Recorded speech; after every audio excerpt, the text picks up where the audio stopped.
Kaixo lagunok, ongi etorri beste bideo batera. Gaurkoan navigazio pribatuari buruz hitz egingo dugu. Navigazio pribatua, zer da hori? Zertarako balio du? Fidagarriak ez diren web orrietako birusak ekiditeko.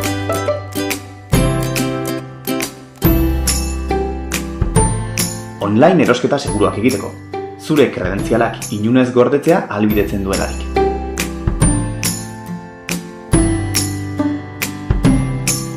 Edozen web orrietan eskadak izkizueke formularioak betetzea.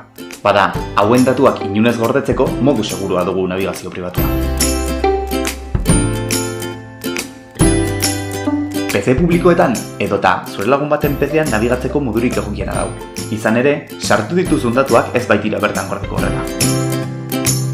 Bidai agentzien web orrietan bilaketa bat egiten duzun bakoitzean, zure kredentzialak gordetzen dira. Eta behin eta berriro bilatzen baldin baduzu bidai berdina, prezioen igoera bat dago. Bada, hau ekiditeko, navigazio pribatua perfektua da. Ez baititu zure kredentzialak gordetzen. Hau izan da dena lagunok. Bideoa zure gustokoa izan bada, eman atsegin duten eta arpidetu gure kanalera.